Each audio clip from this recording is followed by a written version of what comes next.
Bah, ça, je ne savais pas qu'on pouvait faire un serveur avec Delphi. Oh bon, on peut tout faire avec Delphi en fait. Là, en l'occurrence, je suis passé par WebBroker, qui est la base, en réalité, d'un serveur web, enfin d'un serveur, d'une manière générale, qui répond sur du HTTP ou du HTTPS, et qui traite des points d'entrée. Donc là, je m'en suis servi comme serveur d'API.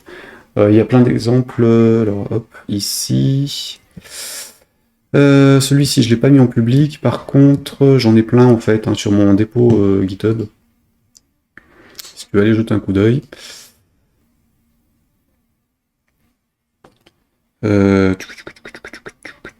Bah, c'est simple, celui-là. CCTRB, Covid Contact Tracing Resto Bar. En fait, c'est un exemple d'application mobile avec application mobile, application desktop et puis une partie serveur d'API. Toute bête, et j'avais fait aussi la version HTTP pour le serveur, que je développerai demain du coup pour ce projet-là, pour montrer ce que ça donne. En rediffusion publique, ah bah oui, si, voilà, Serial Streamer. Si ça vous intéresse de voir comment on fait des serveurs web, ou en tout cas comment ça fonctionne en Delphi, j'ai plusieurs webinaires avec notamment un qui parlait de synchronisation de données entre différents trucs. Ça date de 2018. Hop.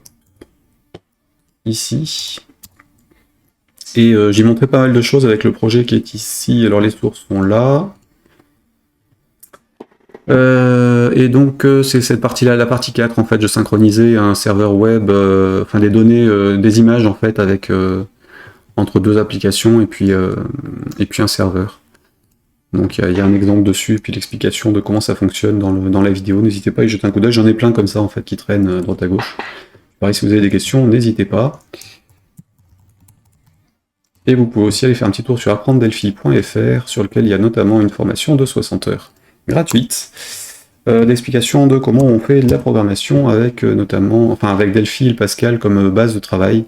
J'avais enregistré ça sur le premier confinement Covid en France, donc tous les matins pendant les 2 mois enfin tous les 2 mois, enfin le mois et demi où on pouvait rien faire ou quasiment dehors. Donc il y a un petit peu de tout là-dedans, n'hésitez pas à piocher si ça vous intéresse, et me biper si besoin. Pourquoi ça ne serait pas possible? PHP et Node.js sont compilés, j'ai déjà fait un serveur web en C, donc tu peux faire une connexion TCP et envoyer une réponse HTTP, ça marche. Là, en fait, c'est vrai que Delphi a une image vieux logiciel, et effectivement, à l'origine, il était surtout fait pour de la gestion de base de données, donc je peux comprendre qu'on n'ait pas le réflexe Delphi peut tout faire. Et on ne connaît pas les versions récentes, sachant qu'il y a une version Community Edition gratuite, hein, pour ceux qui veulent jeter un coup d'œil, disponible sur embarcadero.com, le site de l'éditeur.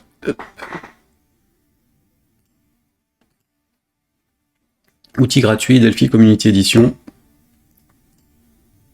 Donc si vous voulez vous amuser avec et voir un petit peu ce qu'on peut faire, maintenant on peut faire du Windows, Mac, iOS, Linux et Android. Donc avec la même base de code, hein, toujours dans l'idée. Donc des applications mobiles et puis des applications classiques, du web. On a même la possibilité de faire des sites internet et générer du Pascal, enfin du JavaScript et du HTML à partir du Pascal, puisqu'il y a Pass2JS qui est disponible au niveau de Free Pascal Compiler. Il y a un projet open source en fait de transpilage Pascal vers JavaScript qui fonctionne plutôt bien, et puis une intégration qui est proposée par TMS Software avec pas mal de choses, donc on peut vraiment maintenant tout faire.